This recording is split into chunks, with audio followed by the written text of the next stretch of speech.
am Dr. Karen Becker, and helping me celebrate Cat Week Extravaganza are the wonderful ladies from the Cat Behavior Alliance. We have both Rita Reimers and Linda Hall joining us today to celebrate all things kitties. We're going to be discussing the do's and don'ts of some common behavior problems that they see a lot with the people and the cat lovers that they are counseling, people on their platform, people coming to them for answers and solutions. We're going to talk about the simple, easy things we can do to help correct some of these underlying problems, what to do and what not to do. But before we jump in to some of these common behavior issues, I have a question for you ladies. I know that you're both wildly passionate about kitties, but you have a really interesting backstory. So maybe our listeners and readers that aren't familiar with how you met and how you became cat obsessed, it's a good story. So will you give us a little bit of backstory on that? Do you want to start us off, Linda? Okay, I'll jump that. in. I can do that. So I worked for Richard Simmons. Yes, sweating to the oldies, rah, rah, Richard Simmons for over 17 years. I ran his website. I had my hands in just about everything. And you did more than that. Yeah, there was a little bit of this, a little bit of that. She was the coordinating. first infomercial. She was the first person on the infomercial that became widely known and popular for her success story.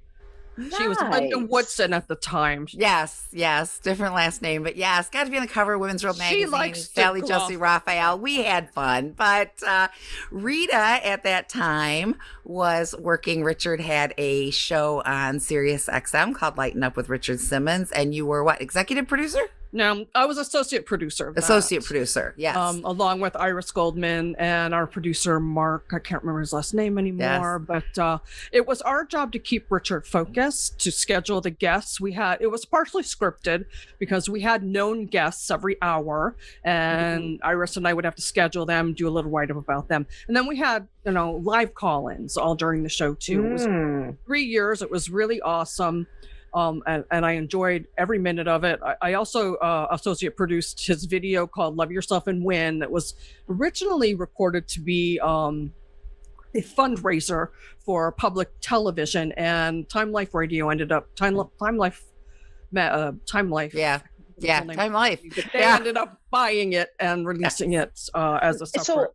So I have to ask, as if you were in the exercise world and the production world, producing things, is Richard a cat lover, or where did the cats come into this relationship? So I'm assuming you two met over Richard, but then we did. Yes. Involved in there as kitties involved? Yeah, I owned a cat sitting business. Well, when I first started working with Richard, I was also working full time in the IT world. I was manager of business support at the California Endowment, which is a very well-known nonprofit that gives grants to health and wellness startup companies. I had just gotten this promotion. I was making six figures. I custom ordered a BMW straight from Germany. I was working for Richard. I had just started doing cat sitting on the side. I had done a little bit before then, but I was really ramping that up. And I took a vacation to Maui in April of 2006 and said, how can I screw up my life? I know. I'll go home and quit the six-figure job and keep the $12 an hour production job and the cat sitting business that really only has about 5 clients right now. So yeah, that's what I did. I've always been a cat lover. Richard had a cat growing up, but he was a dog lover. He had Dalmatians. So he was our one and only dog client. We used to sit for his Dalmatians. Nice. Very nice. But then you two met, over the production of the show. And then. Right. Well, actually we met earlier. On a cruise to Luz. Tell her about Rita the first time we met. Rita was living in LA at the time, and I would have to take trips out there for my job. So I would run into her at Slimans and things. But I believe the first time I remember meeting her was on a Richard Simmons cruise to Luz. And she stuck out in my mind because we were going into one of his sessions, and she was being followed by this little old man who was just following her along. Really old. And he wanted Rita to be his girlfriend. And Richard had to tell him, you can't be in here.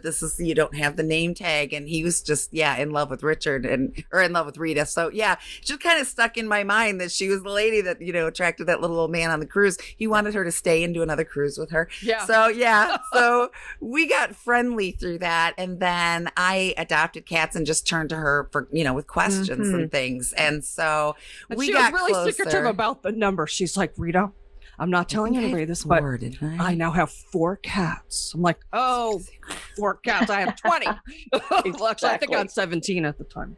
Right. Yeah. Yeah.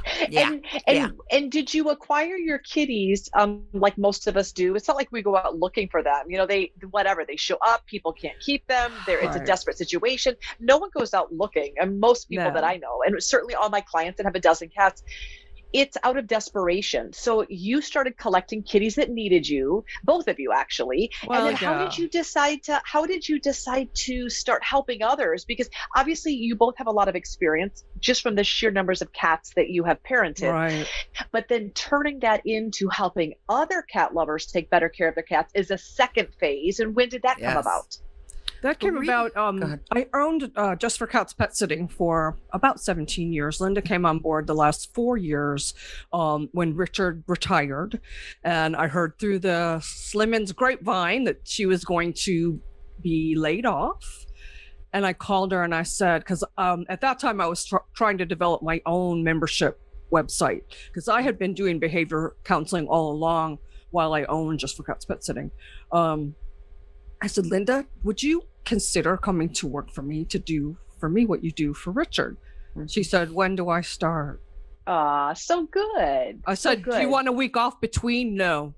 So her last day was December 31st. I don't remember what year. And her first day with me was January 1st. So so good. The problem is that Just for Cats pet sitting took up so much of our time that Linda never got to do what I hired her to do until several years later, because we grew by leaps and bounds. We didn't have a life. It was very difficult. Yeah. So when you first, so actually, Linda, it's because Rita, you were doing counseling and you were helping cat parents work through problems, issues. But Linda, you coming in, you have a different perspective in that you came in seeing the behavior part of it, which is such an important piece of kitties living their best life, is to making sure that we're doing our part in understanding them, providing what they need, interpreting what the issues are correctly. When you came in, Linda, obviously litter box is always kind of recurrent theme with problems, but there's a whole lot more to making cats happy and healthy than just making sure that they're eating and making sure that they're using the box. What are some of the top recurrent issues that you both have seen? Or Linda, when you came in and you thought, gosh, I didn't realize I would be seeing so many of this topic. Like, at any point were you a little shocked or overwhelmed by what you were learning and seeing? Oh, definitely. And litter box avoidance and cats with anxiety and cats who are lashing out at other people, like nobody can come in my home. The cat, sitters coming in with brooms and praying, rubbing their rosaries. There is some pretty crazy cats going on in there. And, and I would hear Rita's responses, and then I would come visit her you were in North Carolina and Charlotte at the time. And I would watch her with her cats. The best education, hands down, although we are certified and we've taken some great courses and we're always trying to learn. But honestly, Animal Behavior College. But the greatest education on the planet is watching Rita with 19 cats and watching her say, oh, his ears are starting to go down, get away from him or something. And it was a language that I didn't understand. And I realized that this was the key. The big breakthrough was the first time that she taught me that a slow blink means I love you. How rewarding is it when someone tells you they love you? I've had this cat in the house, and cats can act really aloof, like, yeah, whatever. But my cat said, I love you. I mean, this was so exciting. Especially the shy ones that you can't touch, and when they do the slow blink. She's got one, and I've got one that are semi-feral that we can. Although you've been able to touch Karma lately. Yes. Yes. Wow. It's like a Bigfoot sighting. Right. And it's been 5 years that I've had her. So yeah. Has it been that long? Patience is a virtue. Yes, it is. Yeah. Yes. Wow. Learning that there's this whole language there and that's the problem. If you bring someone into your home from another country who does not speak your language, you're going to have a really tough time. And I liken it often to parents of autistic children. Autism is a big passion of mine. And I watch how they do everything they can. They give them the iPads and the soundboards words and all of these things to reach and have a real relationship and communicate with this child. And that's what we need to do with our cats. We just need to understand them.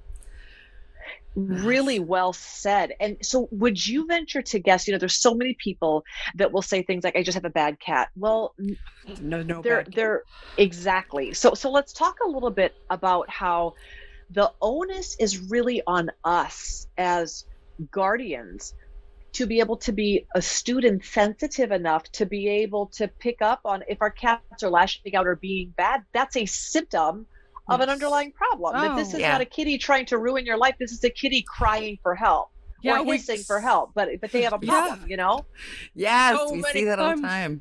People call and say that their cat's being taking revenge on them, revenge peeing on the Spiteful. bed. No, that's not it at all. There's something causing the anxiety. We're working with a couple right now. I never do this, but sadly, I'm going to have to adopt her cat because the boyfriend in the equation, he's just not on board. And like every other, we did the full package with them, both of us. I think we're on the phone for an hour and a half, and I could just tell by his body language he wasn't into it. He didn't even sit still during most of it. He was up and about. Most of the. And then I thought toward the end he started to open up a little bit, but I sent them. I do a write-up afterward if they get that package, 25 pages explicitly, when we're telling them you've got to do all these things at once. It's not pick and choose. It's not a McDonald's menu where you get one from column A and one from column B. You've got to do all this, right? It's like every other day she was writing to us. What do I do? What do I do? You peed on bed. What do I do? Refer to the 25 pages we sent you, the 90-minute video, right? Can you do some of those things? And they pick one thing maybe and do it. Then she broke her arm. I know she's going to recognize herself when she sees us. Sorry. She broke her arm or dislocated her ACL or something. She had to leave for surgery. And I said, well, you're going to have a setback now because this cat's bonded to you. He's not bonded to the boyfriend. So don't even expect there's going to be any changes or any fixes. Well, of course there wasn't. Long story short, he's ready to take the cat to the shelter. You go to turn in a cat at a shelter that has a PP issue. Yeah, that's it. It's a death sentence. Yeah. So don't everybody start calling me. Yeah, we're not taking in any more cats. Yeah. I actually have 18 right now because I had 2 pass away this year. So I'll be back to 19 when I take this cat. But I'm telling her, think carefully, because when I was young and newly divorced and broke, I rehomed my 2 cats I had while I was married because I just couldn't take care of them. And I know where they went. They went to a good home, but I've never gotten over. I never forgave myself for that. And I told her, you just want to make sure you're not going to put yourself in a position, because if she comes to me 5 years from now and wants Mac back, no, because he'll be settled here. Yeah. Right. Would you say that the number one issue that people contact you about are litter box issues, or is it kitty to kitty human aggression, cat to cat aggression, probably big ones? I think cat to cat and urinization out. Urinization? Urinating outside the box. I think they're pretty tied. What do you think, Linda? Yeah, I think so too. And something that I looked up not long ago and did the math that really stuck with me. Approximately 3.2 million cats a year are surrendered to U.S. shelters. Now, that's not including rescues, and that's not including the cats that just get tossed out the door, which we've seen plenty of. 3.2 million cats.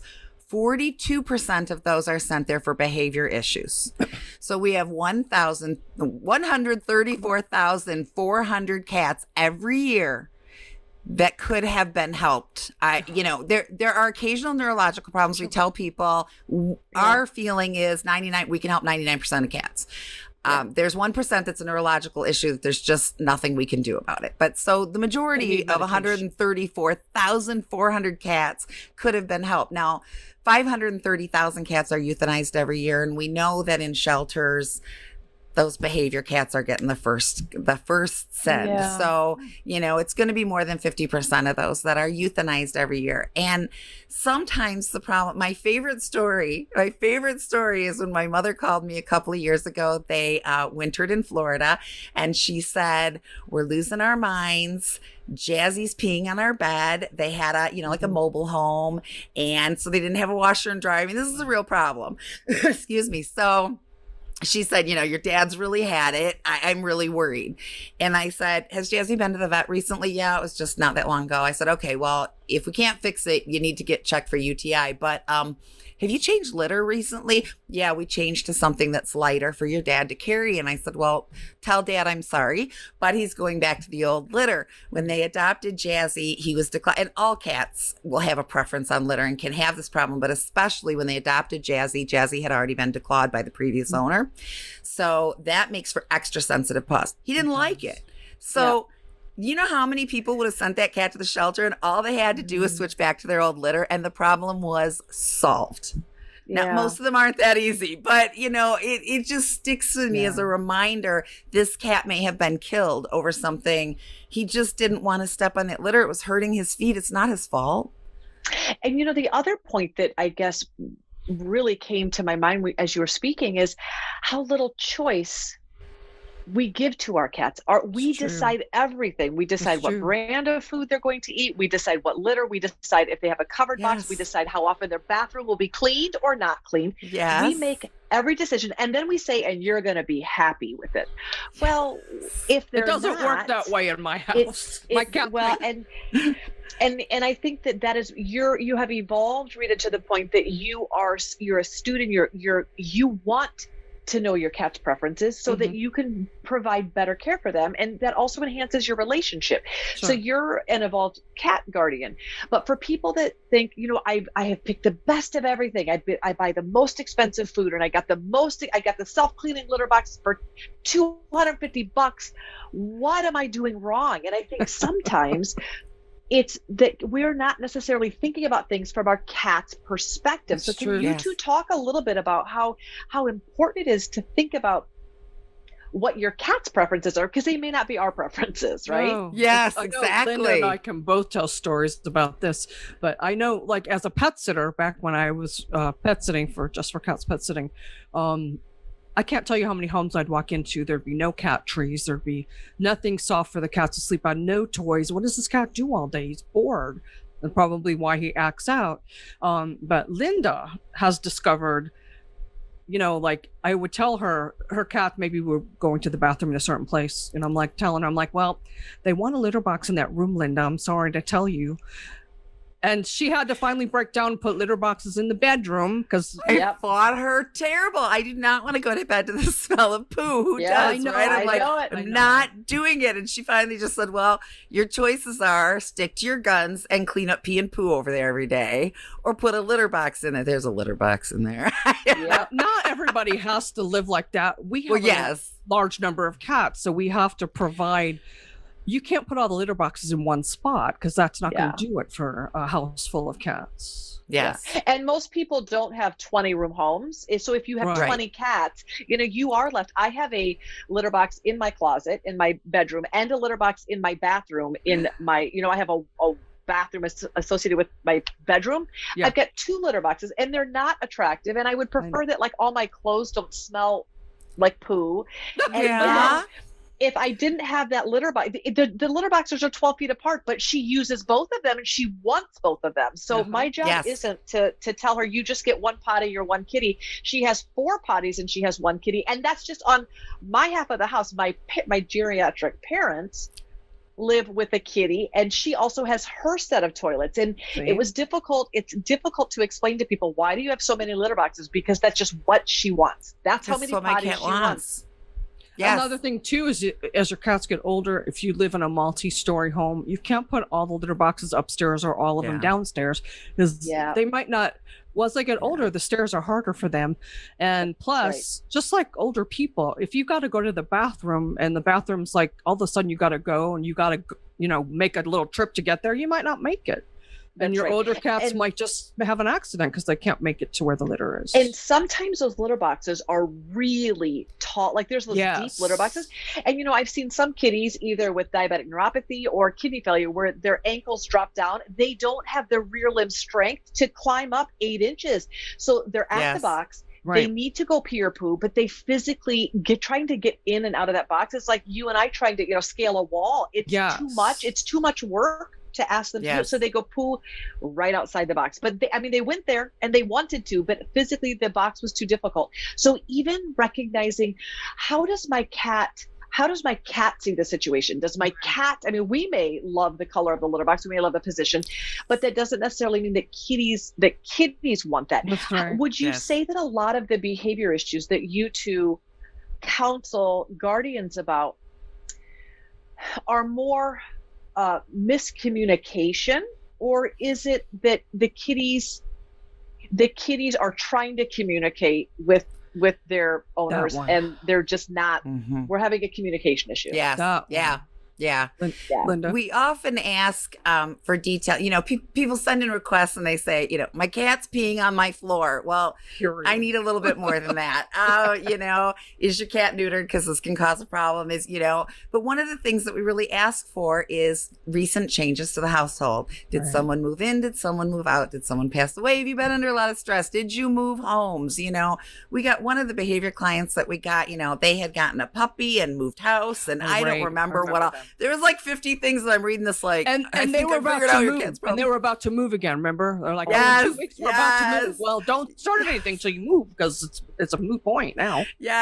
And these cats get anxiety over this, and until we can calm the anxiety down, like you can't do anything. We've all had those days, right? You can't do anything positive when you're in a negative space and losing your mind. This is not the moment to sit down and work on your book, right? When the world is falling in and your best friend's got COVID and is on a vent, and I'm going to write my book now. No, you're not. You're just not. You're just not in a mindset. Well, your cat is not going to chill out until we help your cat chill out. Then we can look at the behaviors. So what are some of your top tips for helping cats chill out? Is it more like, are you using flower essences, and are you using maybe some herbs, or are you doing things like, are you using feel away? What are you, talk to me about your top tips for helping kitties to feel less stress. Yes. All of that. We like feel away. We like feel away a lot. But we met this lady, Auntie Cat. Tell her about Auntie Cat, Linda, and what she said about feel away. So I had 7 cats, and then my son-in-law passed away a year ago last August from COVID. Oh, I'm so sorry. Thank you. Yeah, it's been, but anyway, my daughter moved back home, which every 33-year-old wants to move back home with her parents, right? And she had 4 cats. And so many people have said to me, I can't believe you took in these cats. Well, this was not on my list of to-dos, but of course, hey, your husband died. I'd like you to give away your children now, right? I'm not doing that. So 4 cats. So we had mayhem. It was time to walk the walk as much as talk the talk. And Rita was on the hotline every 5 seconds. And Rita and I sat down and we ordered like everything we could find that was anti-anxiety, like everything. So we unplugged the feel-aways, and then we'd try this thing, and then we'd try that thing. So we found a lot of things that had harmful chemicals in them. And so we stumbled across this catfairies.com. It's Fairies. And she makes an all-natural calming called Convivial House Cat. It is 100% holistic. You can spray it over the food. You can spray it over the water. You can spray it on your counters and not worry. Something I think cat parents don't realize or think about is that what you're spraying to clean your counter, your cat's going to get up there, even if you don't think he does. And he's going to roll in it, and then he's going to groom himself, and he's going to get it. So this is very important. And you can spray it on your hand and spray it on the cat. This helped quite a bit. And then the 2 crazy cat ladies, we stumbled across after that. Love them. And we love them. And they make a product called Cat Calm that you can put in the wet food. So I like the 2 of those in conjunction. We also had a couple different people on our podcast who do music for cats. David Ty is awesome, and he created this music for cats. I stream that on my Echo devices, my Alexas at night, or if I'm leaving, musicforcats.com. And then we had Amon Ahmed, who owns Relax My Cat and Relax My Dog. Nice. And so on YouTube, especially like if we're going to the fireworks or something, we're not going to be home. We know it's a high pressure situation. I'll put this on. Not only does it have music, but it's got aquariums and birds at the bird feeder. So you're getting a little intellectual stimulation to keep your mind off of the stressors too. So those are huge things that we really like to recommend. Feel-aways are great. and we highly recommend them, but they don't have any kind of a vibration or propellant to send them out. So if you have a house, I've got a 2-story house, the rooms go around the staircase. So it's going to be blocked a lot. So, if there's an area where you're having a lot of problems, you got to put that in. If there's a small room you're starting a new cat in, put that feel away in there. Those are great, but it's not enough to really cover your whole house. So we like to add the layers to it. I tell people it's kind of like baking a cake. You can't just throw the flour in. We found the things that really work together. And then, routine, structure, playtime, different things that add into it that will help to calm the cat down, know what to expect. Routine is so important to cats. I don't even plug in my feel-aways anymore because the convivials really helped. Yeah. And the feel-aways are expensive, and especially in a 2-story house. One thing about feel-away though is if you've got a cat that's really extra anxious, you might want to try a feel-away collar. Yes. That might be a little bit more direct. If you've got a cat that's really, anxious, we try to do everything short of kitty Prozac from the vet. That's kind of like the last stop. So the first steps would be getting a hold of the anxiety, then seeing what in the environment has changed or what is bothering the cat to try to figure out the source of the anxiety while we calm him, because getting him calmer is just the first step towards changing the behavior. And really changing behavior centers around the people changing their behavior. Yeah. So in these situations where, like, I think, Linda, your example was really perfect because you would have preemptively planned. Oftentimes we don't have the opportunity to plan. It's a crisis. It's an urgent care situation. Yes. It's a necessity where you have to. Hi, cutie. Yes. That's a beautiful dog. Hi. She says, "Are you done working?" Not right, exactly. It's my time. It's my time with mom. She's So obviously pre-planning is the wisest choice. If you know you're getting another cat and you have a kitty at home, there are things you can do. But in this situation where it's like, oh my gosh, I just found a water leak in my home. I've got to get the cats out and we have to go somewhere. Or in your situation, Linda, where your child's moving home under profound duress and trauma and emotional, just a terrible situation for her. It's impossible to plan. So when you literally throw everything plus the kitchen sink to try and help kitties control their stress, would you call this stressful transition? Would you say that you had success, that the 4 kitties that you brought into your home, you didn't have inappropriate urination, like everyone adapted pretty quickly? It took a while. In the beginning we did. And it was surprising because somebody started peeing on the stove. Thank God I have a flat top stove. I just can't even imagine cleaning that. And we assumed automatically that it was one of my daughter's cats, right? Because nobody in my house does this, until we caught it and found out it was Kismet and was like, Kismet, not my cat. Kismet did this. But he was freaked out. He had been rescued from a feral colony. I think all of a sudden 4 more cats and really upset his territory and sent him back to a little PTSD. So he was trying to be in a higher place where he was safe and could pee. I had all lidded boxes. Love me some lidded boxes. Nobody wants to stare at cat poop. And I know, I'm like, Linda, you've got to take those lids off. And we found one of Nikki's cats was rescued from a trailer court. She's what they call their dumpster baby. She was surviving it. She's very small. She didn't get the proper nutrition, and she's food obsessed, and she's bullied a lot. And so there's no way she's going to get into a box that has only one way out. So if a cat's standing there, she's toast. She needs multiple exits. So had to pull lids off. So it was a learning experience of watching the cats. And we watched the big thing that I saw was that Shadow was going right outside the litter box on the scatter mat. And I told my husband, she wants to use the box. She's right out. She just is too scared to get in. Now we see the issue. So it was a matter of watching the cats, watching 11 cats and trying to take in of what's going on. It was a lot in the beginning, but we got through it and we are a successful household right now. So Good. Yeah, Linda, Good. I've integrated a lot of cats, but I never integrated 4 adults with 7 adults. I integrated 4 kittens with adult cats, but that's a whole different story. Yeah, kittens are a little easier. You probably had the most difficult transition there that I've ever seen. It was not fun. And so just pertaining to Rita, if we could plan, because sometimes people say, hey, I have a single cat, they're bored stiff. I'm thinking about getting another cat, cat for my cat.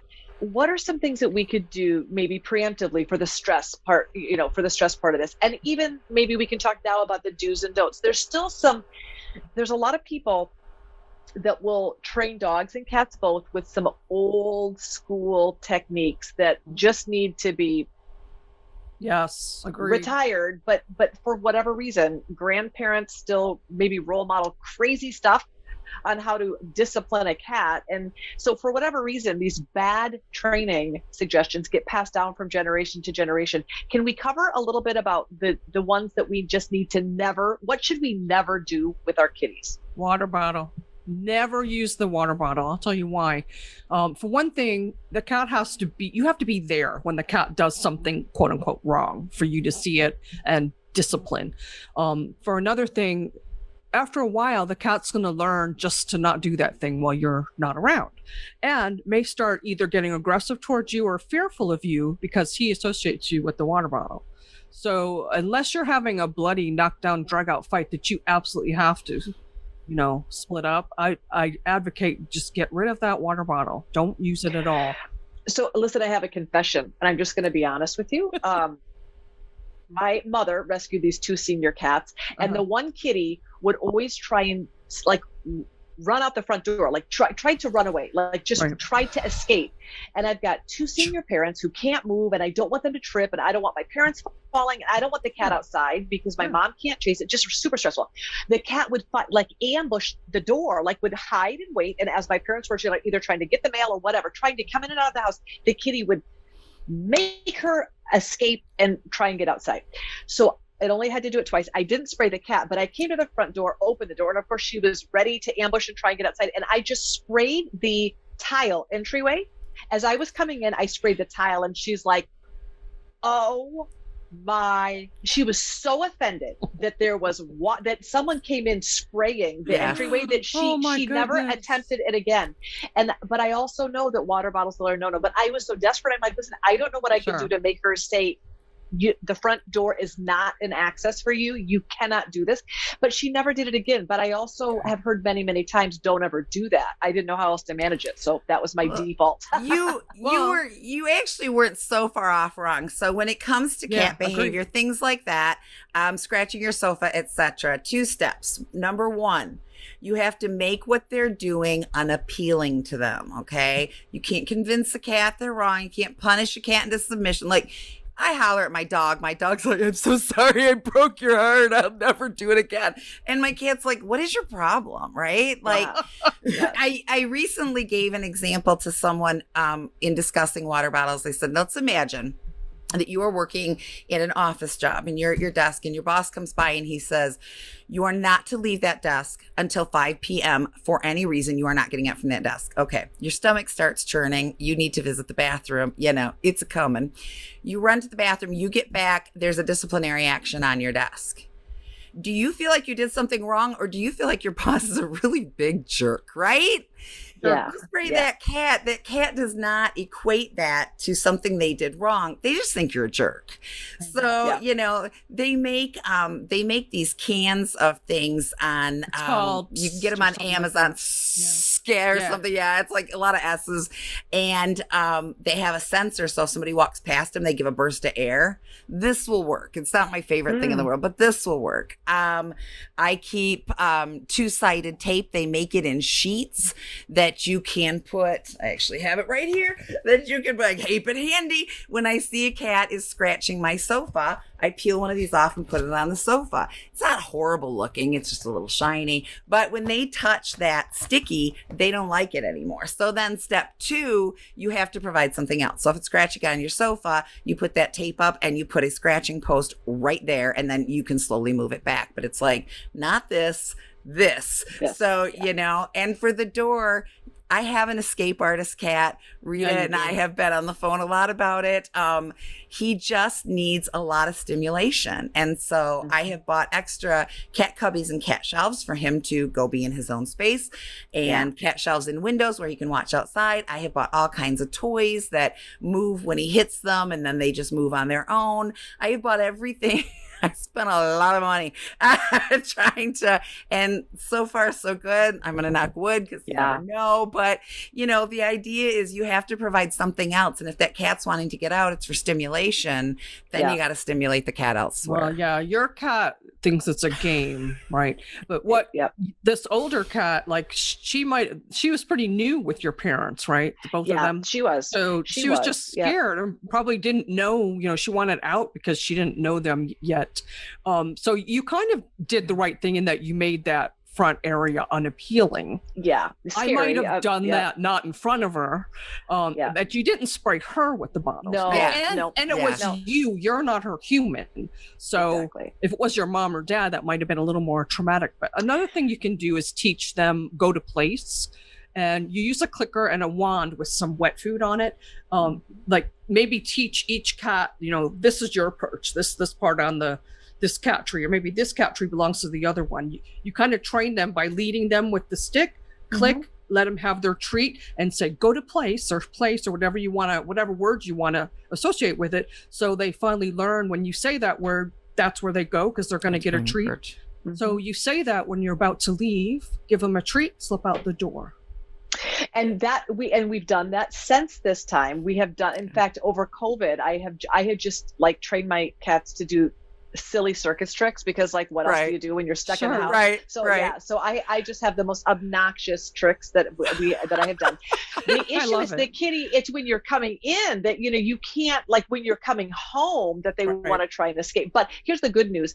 After she realized that the floor could be wet and it's quite unpleasant when the floor is wet, we were able to remedy that. But I think the point is doing anything to your cat, whether you're physically disciplining, like swatting your cat, yelling at your cat, it breaks trust, right? It's no different than someone that you love, your mate, your spouse, whatever. If they suddenly participate in behaviors that make you feel at risk and you don't understand why, it breaks trust. You don't trust them, right? They're unstable and it's scary. 100%. It's listen, I'm nervous of being around you because I don't know how you're going to act. And that's exactly what happens with our cats. But so many people don't know. They either parent their cats like they have been parented, which is physical abuse, basically. Yes. Or they don't know how to interact with their kitty. So when people say, my kitty's being bad or my kitty's biting, how do you go about some of those? Like if you have an aggression issue with kitties, what direction do you go in terms of trying to get to? And I also have to say this as a veterinarian. After your veterinarian has ruled out a medical problem. So it's really important to make sure your kitty doesn't have pain. For sure. That your kitty doesn't have an underlying UTI or metabolic issue or an organ problem causing them to feel uncomfortable, painful, or not well. Put that aside. If you have a kitty who is just angry at you, does this happen where all of a sudden just one day you go from a relationship where everything's fine to your cat hating you? And when that happens, how do you work through that process? I don't think it happens quite like that. Usually there's something that happens. Triggers. One of our first clients, you probably remember this, Linda, she had a cat that always had this issue. But then when she moved into a new place, it got worse. And it turned out what the catalyst was any loud, sudden noises were making her turn and attack her owner.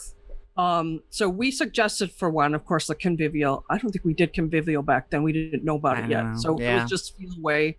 But we would do convivial now. We would also suggest that she plays some music in the household. Like when she's gone, don't let the house be dead silent because then any noises are just exacerbated, right? That's really good. That's good advice. And just put her into a routine too, so that she can trust what's going to happen during the day, so she can trust you and know that she's safe. I have something I coined called pegs. I suggest people do twice a day. It mimics, how cats are in nature when they hunt. They hunt for their prey. We do play in its place. Then they eat.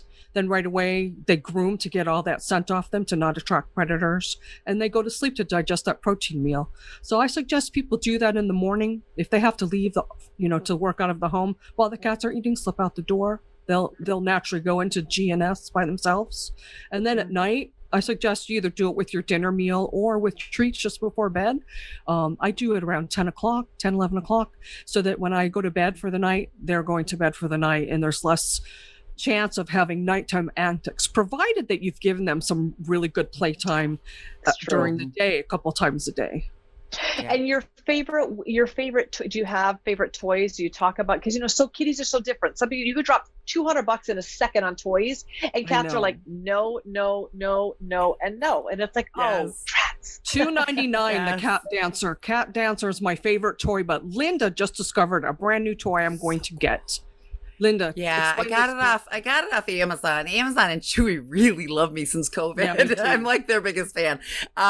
But it's this little ball, and it's got like a plastic flag on it, and then it comes with these two dangly like toys that you can attach like to feathers it. And stuff. It charges via the USB port, and then you can turn it off if you want to turn it on, but it will run for 30 seconds, and if no one's playing with it, it stops. But then as soon as they swat it, it starts again. And so it's rolling around in all these directions. It's kind of like the laser light, right? It looks like a mouse. And it does. And, that way, especially if you've got 11 cats in your house or 19, it's a little hard to play with everybody every day. And so these kind of good toys, and so 4 or 5 of them will chase that at once. So that's been a real favorite for kids that for cats that chase. String toys, like the fishing pole toys, those tend to get, and again, not everybody. There's always going to be cat. I will never say all cats love this, because someone will prove me a liar, but that's always a good one. Catnip toys, but we know a percentage of cats do not get the effects from catnip, so that's out if your cat isn't affected by it. Silvervine, we've discovered Silvervine has a stronger pull than catnip even. Her cats were fighting over the Silvervine toy, and then I got one from the two crazy cat ladies. It was a combo Silvervine catnip, and they were all over that. Oh yeah. Yeah, it is. Do you have you been able to, I have had a hard time sourcing Silvervine. I don't know if you've tried to source it, but it's hard to find.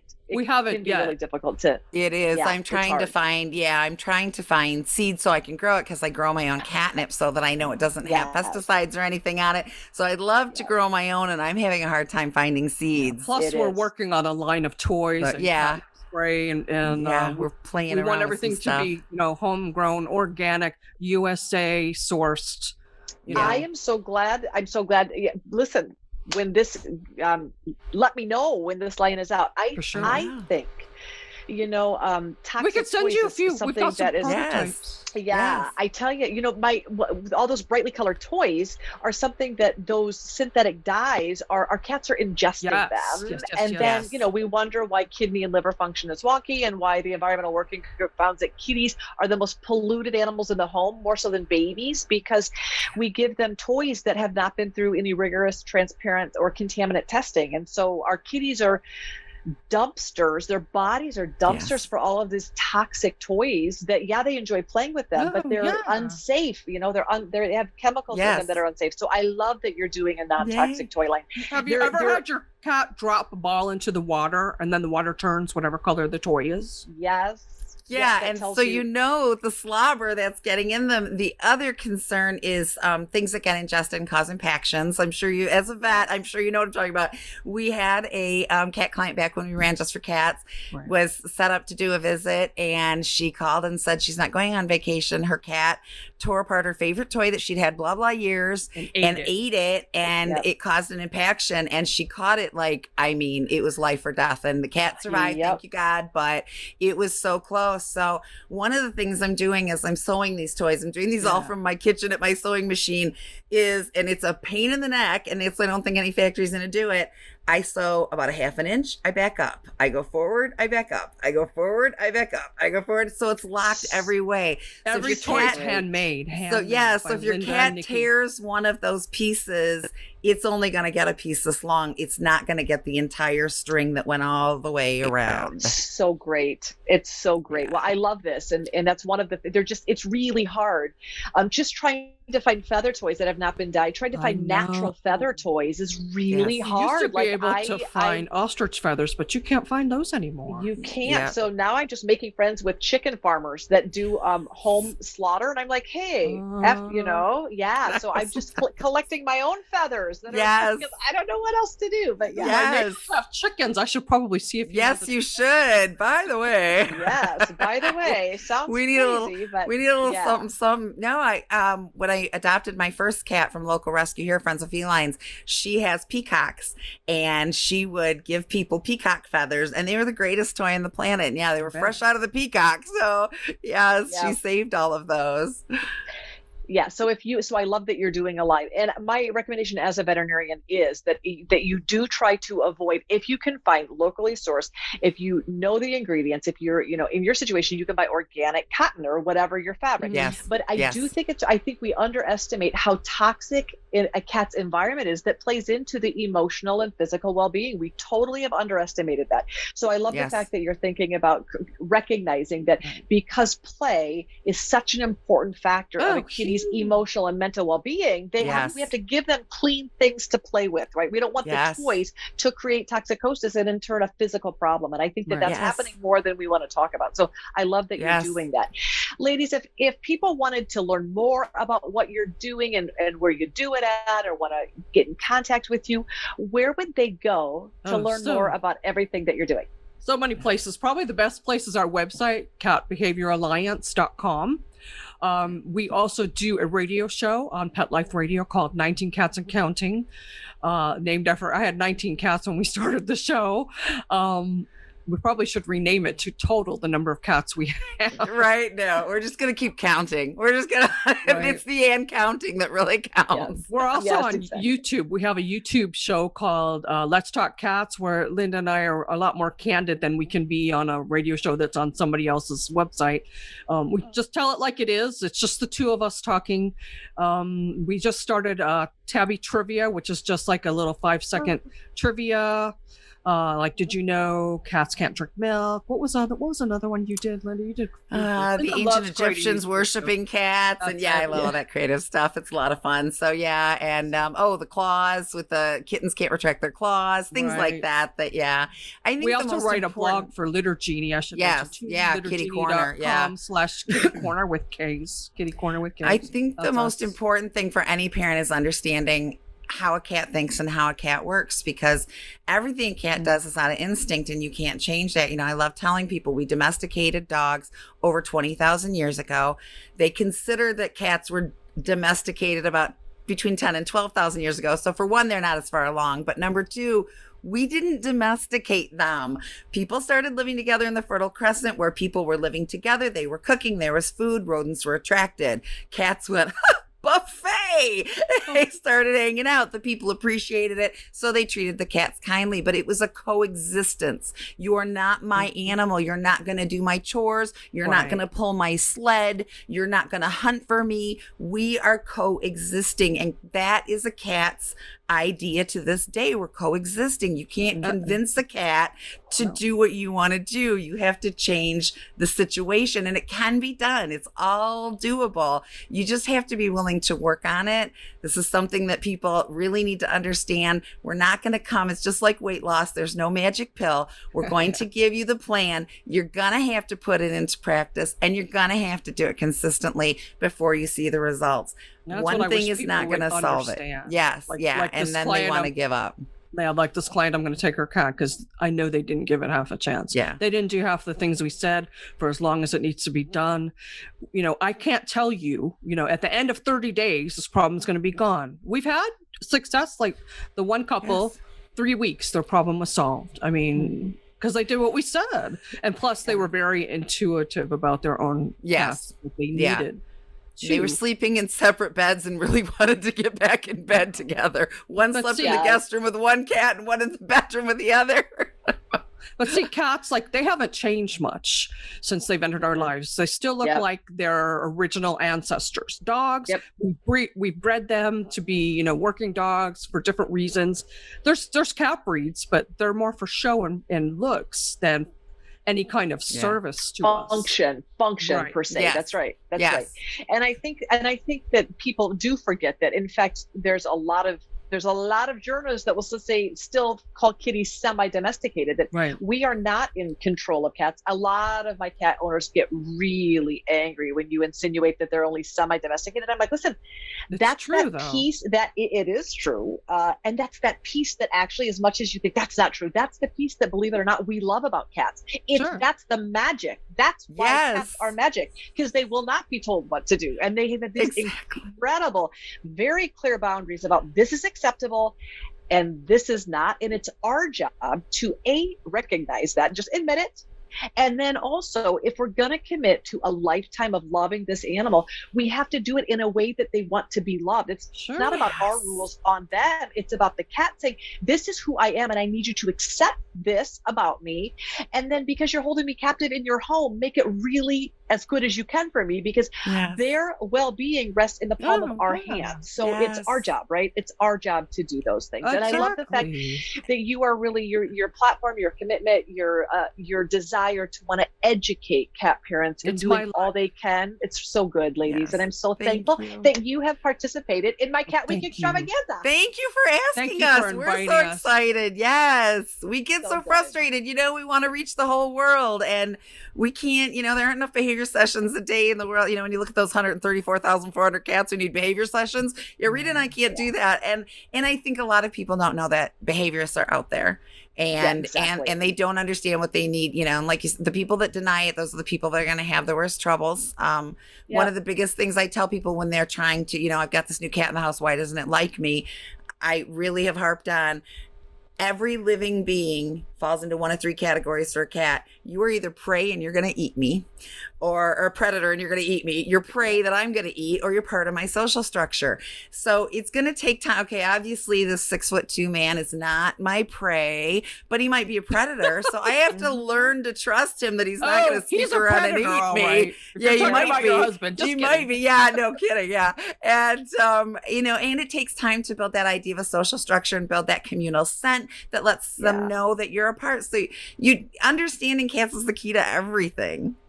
And patience, but with astute and unbelievable. So being perceptive is so important, but kindness. I mean, kitties, I think that's the other thing, is that just respecting the fact that kitties are basically, it's learning to communicate and interact with them in a way that resonates with them. This is not about us, it's about them. And once we can accomplish that, then, you know, we can shift anything. So, and I love the fact that it's your passion talking about that. Thank you, ladies, for all that you're doing. Thank you. And I appreciate Thank you for all you do too. Yes. Thank you. Thank you, ladies.